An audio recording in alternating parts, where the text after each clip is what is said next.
sebelum lewat dari orang tersebut, saya lihat itu ada nenek-nenek.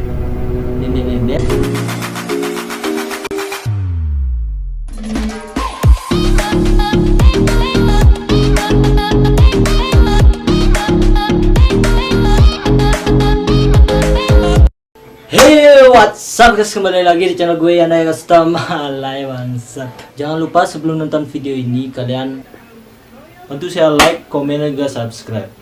Di sini di video kali ini saya akan menceritakan pengalaman saya mendaki di Gunung Batur sendirian. Nah, pada saat malam itu kurang lebih jam 8-an, saya bersiap-siap mempersiapkan barang-barang yang akan saya bawa ke Gunung Batur. Saya itu ke toko untuk membeli logistik dan saya menghidupkan alarm jam 3. Setelah itu saya tidur. Kenapa saya menghidupkan alarm jam 3? Karena saya itu sendirian.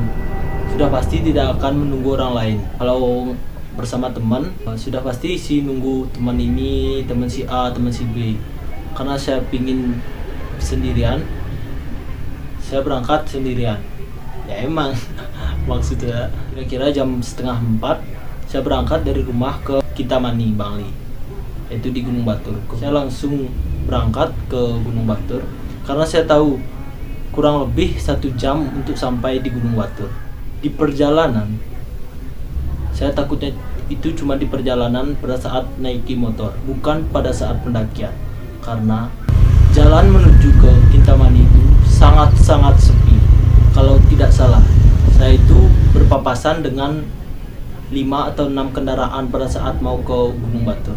Itu saja, setelah itu saya tidak ada berpapasan dengan kendaraan apapun. Pada saat sampai di Sekan, itu daerah Kintamani, perbatasan dari Bangli dan Gianyar.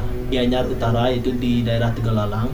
Di Sekan itu, saya itu agak merinding karena di sisi kiri dan juga kanan saya itu hutan, seperti perkebunan warga sih. Tapi banyakan perkebunan daripada rumah. Nah, di situ saya melihat dari jarak jauh, kalau nggak salah itu ya 50 meter di depan saya itu ada orang. Setelah itu saya jalan terus ke depan. Saya belum lewat dari orang tersebut, saya lihat itu ada nenek-nenek digonggong oleh anjing. Sebelum itu saya udah takut duluan. Sebelum melewati nenek tersebut, saya udah berdoa. Masih dalam keadaan saya mengendarai motor. Dari perjalanan rumah sampai Kintamani itu, saya menghidupkan Gayatri Mantra. Karena gimana ya, saya kepingin mendaki sendirian tapi ada takutnya juga. Tapi saya beranikan diri aja. Nah, setelah itu saya lihat nenek-nenek itu digonggong oleh anjing. 6 anjing yang menggonggong nenek tersebut. Saya udah takut di sana, badan saya sudah merinding. Nah, setelah itu saya bodo amat, saya langsung lanjut jalan. Saya melewati nenek tersebut. Pada saat perjalanan tidak ada gangguan apa-apa. Sebenarnya nenek itu bukan gangguan sih, tapi mental saya jadi agak mencut sendirian. Cuma bawa keril di belakang. Nah, pada saat sudah melewati nenek tersebut, seperti ada orang di belakang saya. Saya kan bawa keril belakang keril kayak ada orang. Tapi saya bodo amat, saya terus berdoa, terus mendengarkan Gayatri Mantra. Setelah sampai di Penloan itu di Kintamani, tapi sudah dekat dengan Gunung Batur ya. Sebelum mencapai ke Gunung Batur, kita isi turun dulu dari Penloan, turun. Setelah itu baru nyampe di pos pertama pendakian Gunung Batur. Nah, saya membawa canang, saya aturkan di pura yang ada di Gunung Batur, yaitu Pura Pasaragung. Sebenarnya banyak orang sih, tapi kebanyakan orang-orang tersebut bule.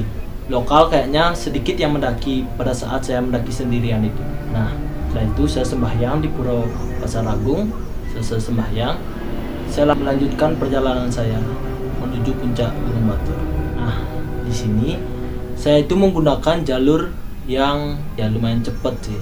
Jalur yang di kanannya Pura Pasaragung, saya menggunakan jalur tersebut. Lumayan sih kemiringannya, karena orang-orang kebanyakan mendaki Gunung Batur itu jalurnya emang sih via Pasaragung, tapi masih ada yang agak berliku-liku, tidak terlalu curam.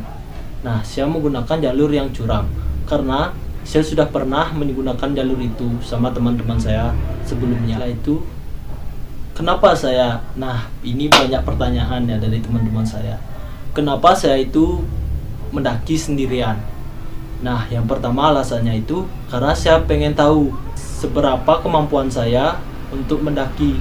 Maksudnya ya kalau umpama ini ya, saya ngajak teman, sudah pasti kalau teman saya capek, sudah pasti saya tidak mungkin meninggalkan dia, pasti saya ikut berhenti. Kalau sendirian sudah pasti kalau capek ya berhenti, kalau sudah membaik pasti lanjut jalan. Nah itu saya pengennya sendirian. Setelah itu yang kedua, saya kebetulan anggota Mapala. Nah pas di Mapala saya rencananya itu ada proker untuk ke Gunung Semeru Jawa Timur. Nah setelah itu saya jalan-jalan, saya itu mendaki berapa meter, berhenti untuk minum. Saya tidak banyak minum air, saya sedikit saja minum air. Di berhentinya itu paling lama 20 detik saya berhenti. Lalu udah itu saya jalan, lanjut jalan. Setelah itu sampai di puncak 2 Gunung Batur. Itu ada tulisan seperti ini di sini. Ada tulisan seperti ini, itu puncak 2. Nah setelah itu sampai di puncak 2 itu kurang lebih setengah 5 ya. Nah itu saya lanjut sampai puncak 2, saya lanjut jalan menuju puncak 1. Kalau nggak salah dari puncak 2 ke puncak 1 itu cuma memerlukan waktu 15 menit lebih, kurang lebih 15 menit lah, karena saya tidak menunggu orang. Kalau ngajak teman itu kan pasti isi nunggu. Saya sampai jam setengah 6 di puncak 1. Nah pada saat sampai puncak 1 orang lokal sedikit, saya sendirian, benar-benar sendirian ya, mendaki. Isilah foto, bawa kamera. Saya itu foto sendirian kayak orang udah kayak orang gila, udah kayak nggak punya temen kayak gitu, mendaki sendirian. Cuman takutnya mendaki sendirian di Gunung Batur itu di perjalanan menuju ke sananya, bukan pas mendakinya. Kalau saat pendakiannya itu sih nggak ada gangguan apa-apa, tapi tetap jaga etika, berdoa gitu. Saya cuma bawa air 1 botol dan juga roti tawar ya. Saya cuma bawa itu aja saat mendaki sendirian. Setelah itu saya turun menggunakan jalur yang sama seperti saya naik itu. Kayak gimana ya kalau mendaki sendirian itu, pengalamannya dapat sendiri gimana ya, seperti kita aja yang tahu pada saat itu. Tapi mungkin banyak orang yang nggak percaya saya mendaki sendirian.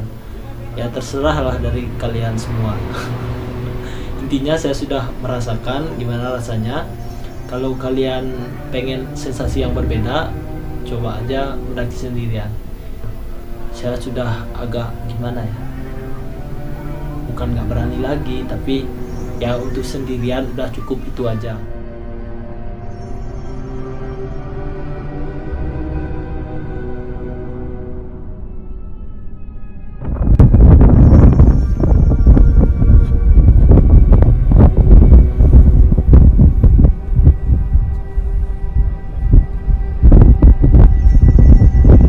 Baik, sekian pengalaman mendaki saya sendiri.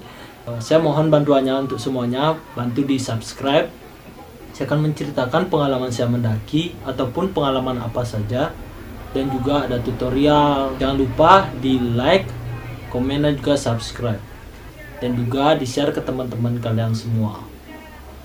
Oke, saya tutup dengan see you.